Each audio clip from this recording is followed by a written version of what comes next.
Hello everyone. आप लोगों के लिए एक बहुत अच्छी और एक बहुत बड़ी गुड न्यूज़ आ चुकी है। आरआरबी टेक्नीशियंस इंडियन रेलवे ने वैकेंसी रिलीज़ कर दी हैं और इसका नोटिफिकेशन आज ही रिलीज़ हुआ है।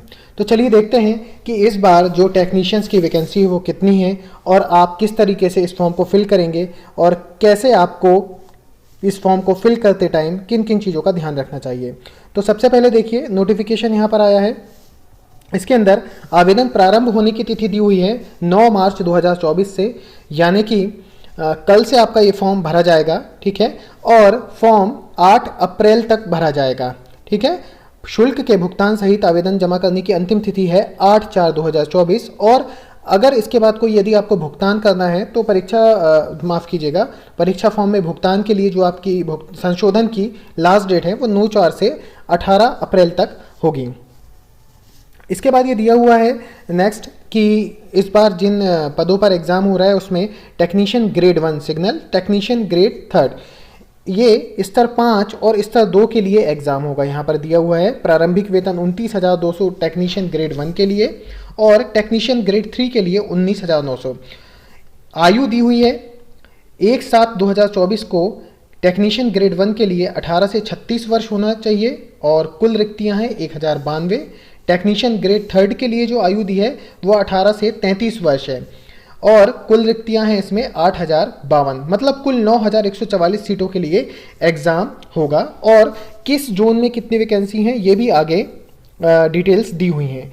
एक चीज़ इन्होंने बताया हुआ है कि कोविड-19 के कारण ये एक अरेंजमेंट किया गया और इस बार एज लिमिट थोड़ी सी बढ़ा दी गई है, इसीलिए ये 18 से 36 वर्ष तक है। एज पर नोटिफिकेशन जो है कि आयु वर्ष में 3 वर्ष की छूट शामिल ऑलरेडी कर दी है, मतलब ये 18 से 36 वर्ष तक की आयु छूट उन्होंने कंसीडर कर लिया है कि बीच में हम एग्ज़ाम नहीं निकाल पाए थे, इसलिए अब हम जो एज लिमिट है वो बढ़ा देते हैं। तो टेक्नीशियन ग्रेड 1 के लिए 36 वर्ष तक के लिए और टेक्नीशियन ग्रेड 3 में 33 वर्ष तक की आयु के लोग अप्लाई कर सकते हैं। और ये आपके लिए एक मौके की तरह है क्योंकि ऐसा सिर्फ एक ही बार होने वाला है, जो कि यहाँ पर लिखा हुआ है कि निर्धारित आयु में अधिक आयु में 3 वर्ष की छूट ये पहले से ही शामिल है। चलिए आगे देखते हैं। इसमें एक चीज़ आपको परीक्षा फॉर्म भरते समय ध्यान रखना पड़ेगा कि जब भी आप भरेंगे ऑनलाइन मोड से आप इस एग्ज़ाम को भरेंगे, इसमें आपको दोनों जो पोस्टें हैं, मान लीजिए आप टेक्नीशियन ग्रेड 1 के लिए भी भरते हैं और ग्रेड 3 के लिए भी भरते हैं, तो दोनों के लिए ही आपको अलग अलग फॉर्म भरना पड़ेगा। इस बार ऐसा नहीं होगा कि एक फॉर्म भरकर आप दोनों पोस्ट के लिए कर देंगे। अगर आप दोनों पोस्टों पर अप्लाई करना चाहते हैं तो इस बार आपको 2 फॉर्म भरना पड़ेंगे।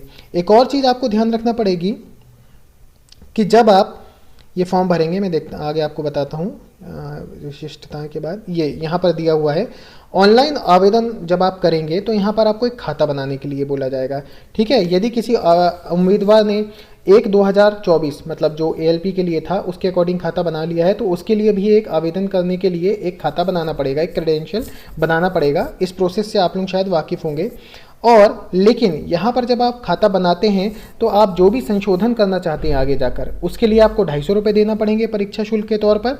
और उस आवेदन में भी आप जिस जोन से एग्ज़ाम के लिए अप्लाई करते हैं उस जोन को चेंज नहीं कर सकते और ईमेल आईडी और मोबाइल नंबर को आप नहीं चेंज कर सकते। तो एग्ज़ाम फॉर्म भरते टाइम ये चीज़ ध्यान रखिएगा कि जब भी आप भरें तो अपनी ईमेल आईडी, मोबाइल नंबर और किस जोन से आप एग्ज़ाम देना चाहते हैं उसको बिल्कुल सटीक तरीके से भरें, क्योंकि उसमें संशोधन करना संभव नहीं होगा, ठीक है। एक और चीज़ यहाँ पर बता रहा है कि जब आप आवेदन करेंगे तो आपको एक बार आवेदन होने के बाद एक RRB से, जैसे आपने अप्लाई कर दिया एक पोस्ट के लिए, तो आप किसी अन्य RRB में उस वेतन के लिए, अगर उस वेतन स्केल के लिए मान लीजिए टेक्नीशियन ग्रेड 3 के लिए आप एक जोन से अप्लाई कर देते हैं और एक और जोन से अप्लाई कर देते हैं, तो उसमें बोलता है कि एक उम्मीदवार द्वारा समान वेतन स्तर के लिए एक से अधिक RRB में आवेदन करने पर उस सभी आवेदनों को अस्वीकार कर दिया जाएगा और फॉर्म आपका रिजेक्ट कर दिया जाएगा।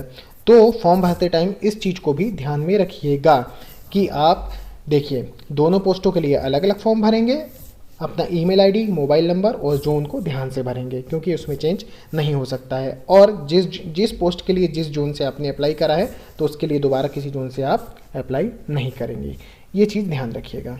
चलिए आगे देखते हैं कि और क्या क्या इंपॉर्टेंट चीज़ें हैं इसमें। ये एग्ज़ाम पूरा आपको जो किस तरीके से आपको फॉर्म भरना है, ये सारी डिटेल उसके अंदर दी हुई हैं। मेडिकल फिटनेस के मानक दिए गए हुए हैं A3, B1 और B2। तो जब भी आप फॉर्म भरें, इसके अकॉर्डिंग ही देखकर कि आपका जो मेडिकल फिटनेस का जो सर्टिफिकेट है वो क्या मांगा हुआ है, उसके अकॉर्डिंग ही हर पोस्ट पे के हिसाब से ही आप इसको फॉर्म को भरें। चलिए आगे राष्ट्रीयता की बात करते हैं। कौन लोग फॉर्म भर सकते हैं? एक उम्मीदवार जो कि भारत का नागरिक हो, नेपाल का नागरिक या भूटान का विषय, या फिर एक तिब्बती शरणार्थी जो भारत में स्थायी रूप से बसने के इरादे से 1/1/1962 के पहले भारत आया था। तो इस तरीके से कई लोग अप्लाई कर सकते हैं इसमें जो निर्धारित आयु 1/7/2024 को ली है टेक्नीशियन ग्रेड 1 के लिए, ठीक है, वो कितना है? वो 18 से 33 वर्ष है, ठीक है, सामान्य रूप से। लेकिन इस CN के लिए टेक्नीशियन ग्रेड 1 पे कितनी हो जाएगी? 18 से 36 वर्ष। और टेक्नीशियन ग्रेड 3 के लिए 18 से 30 वर्ष होती है। लेकिन इस बार CN के लिए, क्योंकि बताया कि कोविड के कारण एग्ज़ाम नहीं हो पाया था, कई लोग चूक जाएंगे, इसलिए 18 से 33 वर्ष कर दिया। तो ये वाला जो एग्ज़ाम है ये आपके लिए बहुत इंपॉर्टेंस रखता है। चलिए, इसके अलावा आयु सीमा में भी छूट दी गई है। इसके अलावा भी जो हमारे SC/ST के श्रेणी के उम्मीदवार हैं, non ABC OBC non creamy layer के उम्मीदवार हैं, उनके लिए 3 साल, एक्स सर्विसमैन, विकलांगता वाले व्यक्तियों के लिए, रेलवे ग्रुप C/D में जो पहले से काम कर रहे हैं वो 40 उम्र तक। तो इस तरीके की आयु सेवा में जो पूरी छूट दी है, आप किस समूह में आते हैं उस समूह में देखने के बाद ही, कैलकुलेशन करने के बाद आप फॉर्म भरिए। वैसे जब आप फॉर्म भरेंगे, अगर ये एज लिमिट में आप नहीं आते हैं तो ऑलरेडी आपके फॉर्म को वो रिजेक्ट कर देगा। ठीक उसी तरीके से टेक्नीशियन ग्रेड 3 के लिए भी यहाँ पर पूरी की पूरी जो है लिस्ट दी हुई है कि कितनी कितनी आपको आयु में छूट दी गई है। जैसे SC और ST उम्मीदवार के लिए 5 साल, OBC के लिए 3 साल। तो इस तरीके से आयु सीमा की सारी छूट को देखकर आप फॉर्म को ध्यानपूर्वक भरिएगा।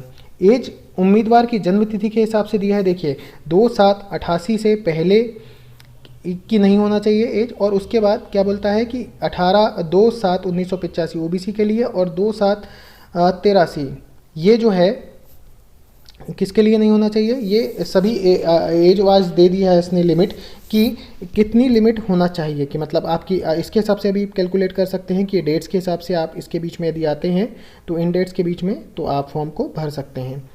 चलिए आगे शैक्षणिक योग्यताएं दी हैं। प्रत्येक पद के लिए निर्धारित योग्यता है, उसके लिए बोलता है कि आपको अनुलग्नक 1 देखना पड़ेगा, जो हम आगे चलकर देखेंगे। ठीक है, परीक्षा शुल्क जैसा कि बताया गया था सभी उम्मीदवारों के लिए, ठीक है, जो आपका परीक्षा शुल्क है, ठीक है, उल्लिखित श्रेणियों को छोड़कर जो बोल रहा है क्रम नंबर 2 पर, उसमें CBT में उपस्थित अगर आप हो जाते हैं तो 500 रुपये का वैसे तो आपसे शुल्क लिया जा रहा है, लेकिन आप क्या करेंगे, उसमें 400 रुपये की राशि बैंक शुल्क काटकर आपको वापस कर दी जाएगी। लेकिन आपको CBT में अपीयर होना पड़ेगा। यहाँ पर लिखा हुआ है केवल CBT में भाग लेने वाले उम्मीदवार को ऊपर बताए अनुसार उनके परीक्षा शुल्क को वापस करा जाएगा। उन उम्मीदवारों के लिए जो SC/ST, दूसरा नंबर दिया हुआ है, उन उम्मीदवारों के लिए जो SC/ST सर्विसमैन, महिला, ट्रांसजेंडर, अल्पसंख्यक या EWC, EBC से आदि से श्रेणियों से आते हैं, उनके लिए क्या है, परीक्षा शुल्क 250 रुपये है। और ये 250 का 250 रुपये यदि आप CBT में अपीयर होते हैं तो आपको वापस कर दिया जाएगा। आगे भुगतान के तरीकों के बारे में बात किया गया है। ये सारी चीज़ें दी हैं कि EWS फॉर्म किसके लिए अप्लाई होगा, OBC श्रेणियों में कौन क्रीमी और नॉन क्रीमी लेयर में आएगा, ये सारी चीज़ें इसके अंदर दी हुई हैं, जिसके बारे में आप लोग फॉर्म भरते रहते हैं तो काफ़ी ज़्यादा फैमिलियर होंगे इन सारी चीज़ों से। चलिए आगे देखते हैं कि जो एग्ज़ाम होने वाले हैं, इस बार एग्ज़ाम में क्या कुछ चेंज किया गया है। देखिए यहाँ पर कंप्यूटर आधारित CBT, इसके बारे में बात कर लेते हैं हम कि ये क्या है। इस बार क्या है, जो CBT होना है ये प्रत्येक स्तर के लिए अलग से दिया है, प्रत्येक वेतन स्तर के लिए अलग से CBT होगा। इसका मतलब ये है कि आपका वेतन स्तर 5 मतलब कि टेक्नीशियन ग्रेड 1 का पेपर भी अलग होगा और टेक्नीशियन ग्रेड 3 का पेपर भी अलग होगा। टेक्नीशियन ग्रेड 1 के पेपर में 90 मिनट की अवधि, कुल प्रश्न 100 आएंगे और ऋणात्मक मूल्यांकन 1/3 मतलब 1/3 अंक की दर से ऋणात्मक मूल्यांकन करा जाएगा। ठीक है, कई पारियों में आयोजित होगा तो नॉर्मलाइजेशन की प्रोसेस है वो भी चलेगी। पात्रता के लिए अनरिजर्व्ड और EWS कैटेगरी के लिए जो है 40% मार्क्स, OBC के लिए 30%, SC के लिए 30%, ST के लिए 25% और PWB उम्मीदवारों को इसमें से 2% की छूट और दी जा सकती है यदि कमी हुई तो। CBT में प्राप्त अंकों को भर्ती प्रक्रिया के आगे के चरणों के लिए उम्मीदवार को शॉर्ट लिस्टिंग के लिए गिना जाएगा। अब अगर बात करें कि टेक्नीशियन ग्रेड 1 का सिलेबस क्या होगा, तो इसके अंदर जो है आप देखेंगे ये दिया हुआ है सिग्नल ग्रेड 1 के लिए प्रश्न पत्रों और उनके अंकों के संभावित विषयवार ब्रेकअप है। सामान्य जागरूकता 10 प्रश्न होंगे और 10 अंक का। सामान्य बुद्धि तर्क शक्ति 15 क्वेश्चन 15 अंक। कंप्यूटर और अनुप्रयोगों की मूल बातें 20 प्रश्न 20 अंक।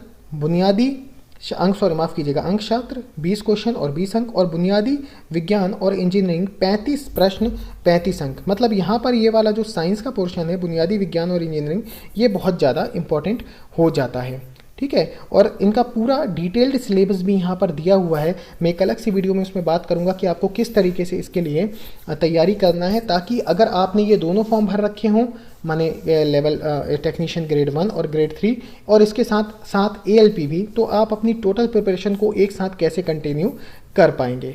चलिए आगे चलकर देखते हैं कि जो टेक्नीशियन ग्रेड 3 के लिए है उसमें CBT का पैटर्न क्या होगा। इसमें भी परीक्षा की कुल अवधि जो है वो 90 मिनट की होगी और कुल प्रश्न होंगे 100। ऋणात्मक मूल्यांकन यहाँ भी करा जाएगा। ऋणात्मक मूल्यांकन जो है वो 1/3 की दर से यहाँ भी करा जाएगा। माफ़ कीजिएगा, ये चला गया है फ़ोन, ठीक है। ऋणात्मक मूल्यांकन यहाँ भी करा जाएगा। कई पारियों में ये एग्ज़ाम आयोजित होगा, तो यहाँ पर भी वही बात कर रहा है कि नॉर्मलाइजेशन की प्रोसेस होगी, ठीक है। और जो पात्रता की शर्तें हैं वो वैसी की वैसी ही हैं जैसी कि टेक्नीशियन ग्रेड 1 के लिए हैं। सिलेबस में थोड़ा सा डिफरेंस है और जो क्वेश्चंस हैं पूछे गए उसमें थोड़ा सा डिफरेंस करा है। यहाँ पर देखिए 100 क्वेश्चन होंगे यहाँ के सिलेबस में। अंकशास्त्र के 25 प्रश्न हैं और 25 अंक के। इसके बाद सामान्य बुद्धि और तर्क शक्ति के लिए 25 क्वेश्चन 25 अंक। सामान्य विज्ञान 40 क्वेश्चन 40 अंक और सामान्य जागरूकता के 10 प्रश्न। तो दोनों ही अगर उसमें पैटर्न में आप देखेंगे जो एग्ज़ाम हो रहे हैं उसमें सामान्य विज्ञान के बहुत सारे प्रश्न पूछे जा रहे हैं। वहाँ ऊपर 35 थे तो नीचे 40 प्रश्न पूछे जा रहे हैं। तो ये सब्जेक्ट आपके लिए बहुत ज़्यादा इम्पॉर्टेंट हो जाता है। चलिए आगे देखते हैं कि आगे आवेदन कैसे करेंगे। आपको वेबसाइट दिया हुआ है, वेबसाइट की लिंक आप किसी भी RRB से जाकर, जिस RRB से आप अप्लाई करना चाहते हैं वहाँ जाइए और वहाँ जाकर जो आपका क्रिएट ID है उसको बनाकर आपका, उसके बाद आपको OTP प्राप्त होगा। एक वैध ईमेल मोबाइल नंबर और एक ID होना चाहिए और उसके बाद आप अपने वरीयता क्रम पे फॉर्म को चुनकर आप अपना फॉर्म अप्लाई कर सकते हैं। और आगे बात करेंगे तो ये RRB की वेबसाइट्स दी हुई हैं। ये नोटिफिकेशंस आपके साथ, मैं इसका भी लिंक आपके साथ शेयर कर दूंगा, तो आप डायरेक्ट जाकर यहाँ से भी अप्लाई कर सकते हैं। किस RRB में कितनी कितनी सीटें दी हुई हैं इसकी भी पूरी डिटेल यहाँ पर दिया हुआ है। इस बार हर बार ही दिया जाता है, इस बार भी ये डिटेल दी हुई है। देखिए जो हमारा सिग्नल टेक्नीशियन ग्रेड 1 सिग्नल है उसके लिए जो न्यूनतम शैक्षणिक योग्यता है उसकी ज़रूर बात कर लेते हैं।